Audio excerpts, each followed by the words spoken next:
Et si je vous disais qu'il existe un organe dans votre corps qui contient plus de neurones que le cerveau d'un chat, qui produit 95% de la sérotonine qui détermine votre humeur et qui pourrait contrôler vos envies alimentaires sans que vous le sachiez, cet organe existe. Il est en vous et en ce moment même. Et Hippocrate, le père de la médecine moderne, le savait déjà il y a 2400 ans lorsqu'il a déclaré: toutes les maladies prennent leur origine dans les intestins. Mon cher auditeur, ce que ce sage grec avait découvert à l'époque, la science moderne est enfin en train de le prouver. Vous avez un deuxième cerveau et il pourrait déterminer votre santé bien plus que vous ne l'imaginez. Permettez-moi de vous expliquer quelque chose qui pourrait complètement changer la façon dont vous voyez votre propre corps. À l'intérieur de vos intestins, il existe un réseau de 500 millions de neurones. Pour vous donner une idée, cela représente 5 fois plus de neurones que ce qu'il y a dans le cerveau d'un rat. Si nous pouvions étirer tout ce système nerveux intestinal, il mesurerait 9 mètres de long. Les scientifiques appellent ce système le système nerveux entérique, mais je préfère l'appeler par son surnom, le deuxième cerveau. Et voici ce qui est le plus impressionnant. Il peut prendre des décisions sans consulter votre tête. Il peut fonctionner de manière totalement indépendante du cerveau que vous utilisez pour penser en ce moment. Avez-vous déjà ressenti ce nœud à l'estomac lorsque vous étiez nerveux? Ou avez-vous déjà eu une intuition qui semblait venir directement de l'estomac? Eh bien, ce n'est pas qu'une simple expression. C'est littéralement votre second cerveau qui communique avec vous. Cette sensation que nous appelons intuition peut venir de votre ventre, car là-bas, il existe un organe capable de traiter des informations et d'envoyer des signaux à votre esprit. Maintenant, laissez-moi vous raconter quelque chose qui m'impressionne profondément. Au cours de la dernière décennie, plus de 53 000 études scientifiques ont été publiées sur ce que nous appelons le microbiome intestinal. 53 000. Cela signifie qu'à chaque jour, des scientifiques du monde entier découvrent de nouvelles choses sur le fonctionnement de nos intestins. L'une des découvertes les plus fascinantes est qu'il existe une véritable autoroute de communication entre vos intestins et votre cerveau. Les médecins appellent à cela l'axe intestin-cerveau. Des messages constants circulent sur cette autoroute. Votre intestin informe votre cerveau de votre état physique et votre cerveau répond en envoyant des signaux qui affectent votre digestion, votre humeur et même vos choix alimentaires. Et voici quelque chose qui peut expliquer beaucoup de choses que vous ressentez au quotidien. 95% de toute la sérotonine de votre corps est produite dans l'intestin.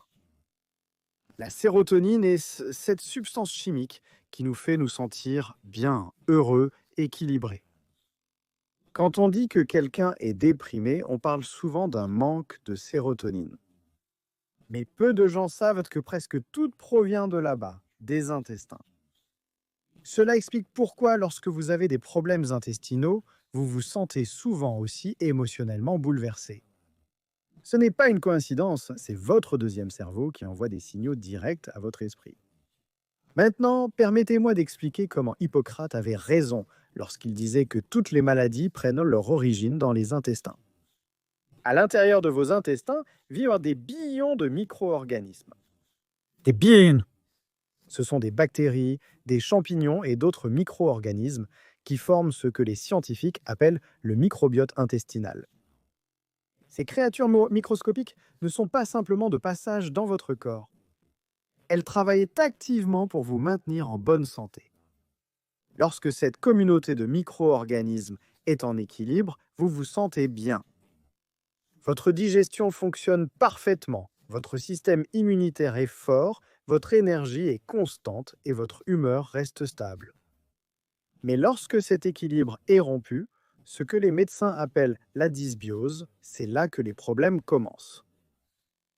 La dysbiose a été scientifiquement liée à une impressionnante variété de maladies. Dépression, anxiété, maladies auto-immunes, diabète, obésité, problèmes de peau et même maladies cardiaques. Il semble impossible que quelque chose dans nos intestins puisse affecter autant de parties différentes du corps, mais c'est exactement ce que la science est en train de prouver.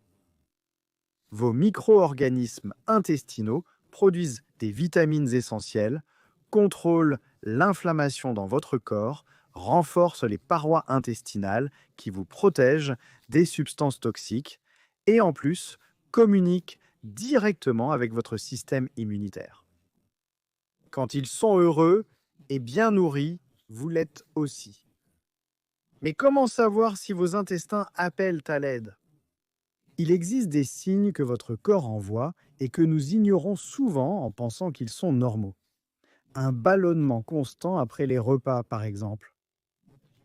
Beaucoup de gens pensent qu'il est normal de se sentir ballonné après avoir mangé. Mais en réalité, cela peut être un signe que votre microbiote n'est pas équilibré. Une fatigue inexpliquée est un autre signe important. Cette fatigue que vous ressentez même après une bonne nuit de sommeil peut être liée à ce qui se passe dans vos intestins.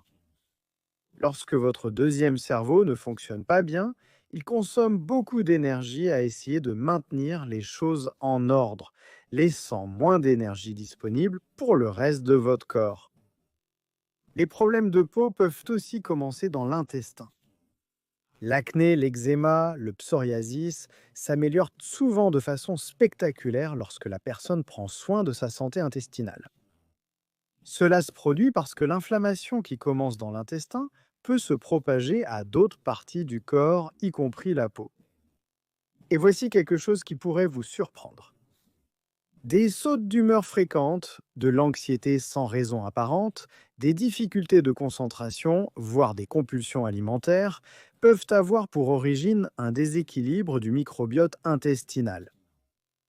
Vous vous rappelez de la sérotonine qu'on a mentionnée. Lorsque les micro-organismes qui la produisent ne sont pas en bonne santé, tout votre équilibre émotionnel peut être affecté. Mais la bonne nouvelle, c'est que vous pouvez faire beaucoup pour prendre soin de votre deuxième cerveau. Et lorsque vous en prenez bien soin, les résultats apparaissent rapidement. Tout d'abord, parlons des probiotiques. Ce sont les fameuses bonnes bactéries. Il existe des souches spécifiques dont la science a déjà prouvé les bienfaits. Lactobacillus et Bifidobacterium sont les plus étudiés. Actuellement, il existe plus de 2100 études cliniques enregistrées dans le monde entier testant des probiotiques pour traiter différentes maladies. Vous pouvez trouver ces probiotiques dans des aliments fermentés comme le yaourt nature, le kéfir, la choucroute, le kimchi et le kombucha. Mais attention, tous les yaourts du supermarché ne contiennent pas forcément des probiotiques vivants. Cherchez ceux qui précisent contenir des cultures vivantes sur l'emballage. Les prébiotiques sont tout aussi importants. Ce sont la nourriture des bonnes bactéries. Pensez aux prébiotiques comme à de l'engrais pour le jardin de votre microbiote. Ce sont des fibres spéciales que vous ne pouvez pas digérer, mais que vos bonnes bactéries adorent manger. L'ail, l'oignon, les asperges, le poireau et la banane verte sont d'excellentes sources de prébiotiques. Les fibres en général sont essentielles pour que votre deuxième cerveau fonctionne bien. La recommandation minimale est de 25 grammes par jour pour les femmes et de 38 grammes pour les hommes.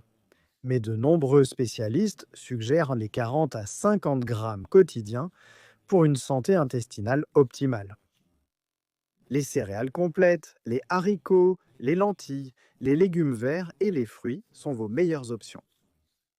Une hydratation adéquate est un autre point que beaucoup de gens oublient.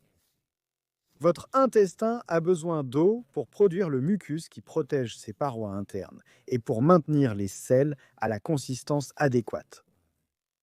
Lorsque vous buvez peu d'eau, votre intestin devient sec et les mauvaises bactéries peuvent se multiplier plus facilement. Maintenant, il y a quelques méchants que vous devez connaître. Le sucre raffiné et les aliments ultra transformés sont les plus grands ennemis de votre deuxième cerveau. Ils nourrissent les mauvaises bactéries et peuvent provoquer une inflammation des parois intestinales.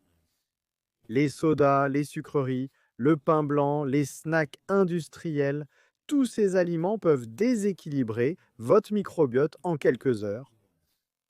Les additifs chimiques présents dans les aliments industriels sont également problématiques. Les conservateurs, les colorants artificiels et les émulsifiants peuvent endommager la barrière intestinale, permettant ainsi aux toxines de passer dans la circulation sanguine. Il existe également un lien puissant entre le stress et la santé intestinale que nous ne pouvons pas ignorer. Lorsque vous êtes stressé, votre corps produit des hormones comme le cortisol qui peuvent modifier radicalement la composition de votre microbiote. Le stress chronique peut réduire la diversité des bonnes bactéries et permettre aux mauvaises de se multiplier. C'est pourquoi des techniques de relaxation comme la méditation, la respiration profonde, les promenades dans la nature ou même un bain chaud peuvent avoir un impact direct sur la santé de vos intestins. Ce n'est pas seulement une question de bien-être émotionnel. C'est un besoin physique pour maintenir votre deuxième cerveau en bon fonctionnement. L'exercice physique stimule également la diversité du microbiote intestinal. Seulement 30 minutes d'activité modérée par jour peuvent augmenter de façon significative la variété des bonnes bactéries dans votre intestin. Il n'est pas nécessaire que ce soit extrême, une promenade, une danse, un peu de jardinage, tout mouvement aide déjà.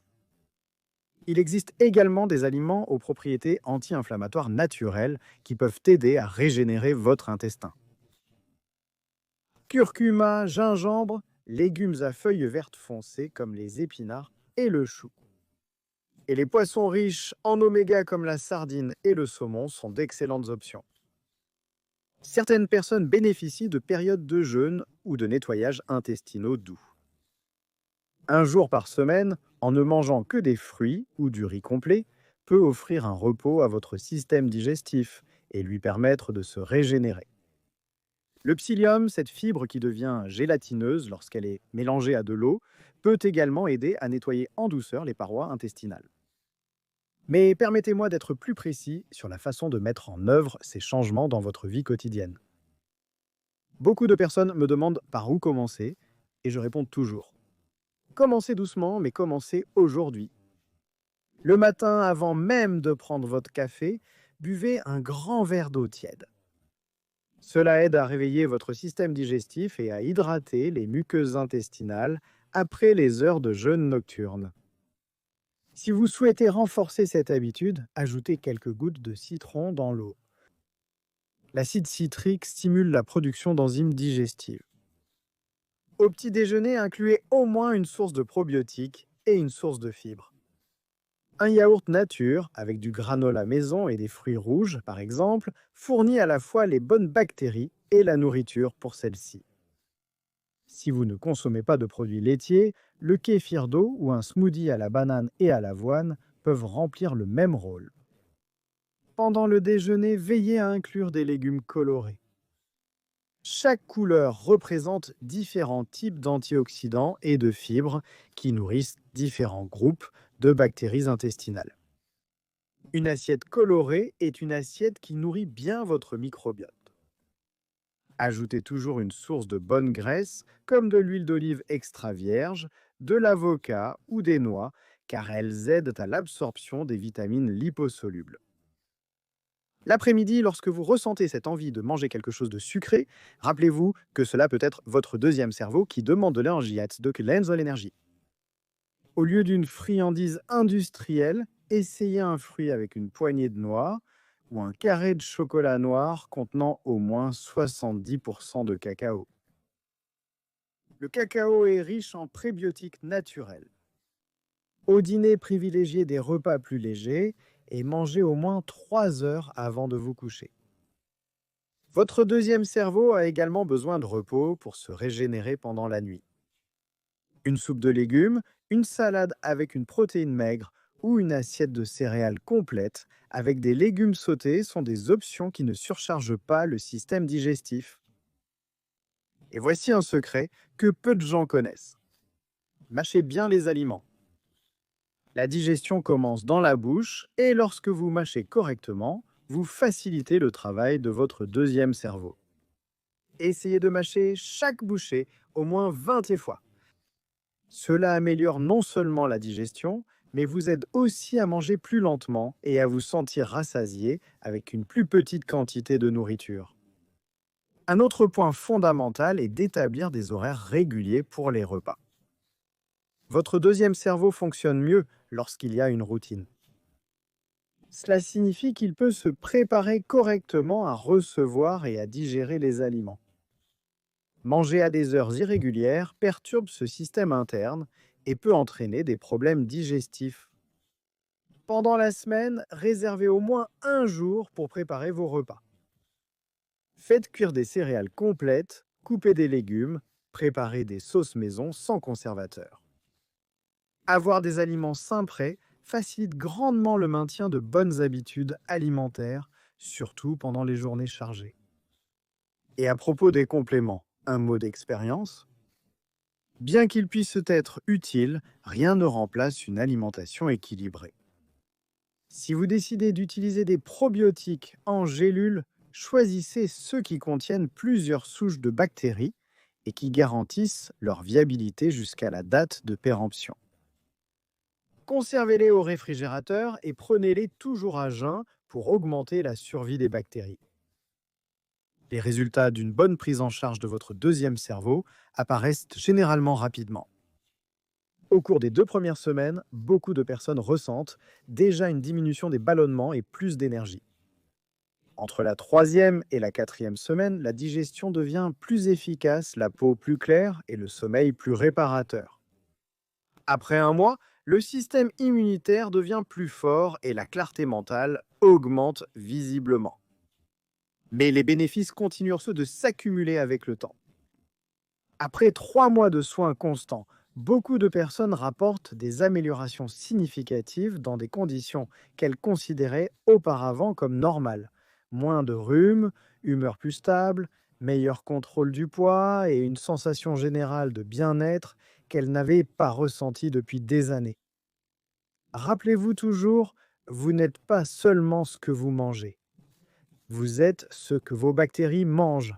Chaque repas est une occasion de nourrir les bonnes bactéries et de renforcer votre deuxième cerveau. Hippocrate avait raison il y a 2400 ans lorsqu'il a dit que toutes les maladies prennent leur origine dans les intestins. Aujourd'hui, nous savons qu'il décrivait une vérité profonde sur la façon dont notre corps fonctionne. Votre intestin n'est pas simplement un tube par lequel la nourriture passe.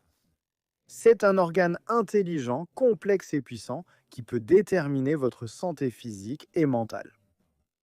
À partir d'aujourd'hui, lorsque vous ressentez cette intuition venant de l'estomac, souvenez-vous, c'est votre deuxième cerveau qui vous parle. Écoutez-le, prenez-en soin et il prendra soin de vous toute votre vie. Si vous avez aimé cette vidéo, profitez-en pour partager cette information avec ceux que vous aimez et dont vous vous souciez. Et n'oubliez pas de vous abonner à la chaîne. Merci d'avoir regardé et à la prochaine vidéo.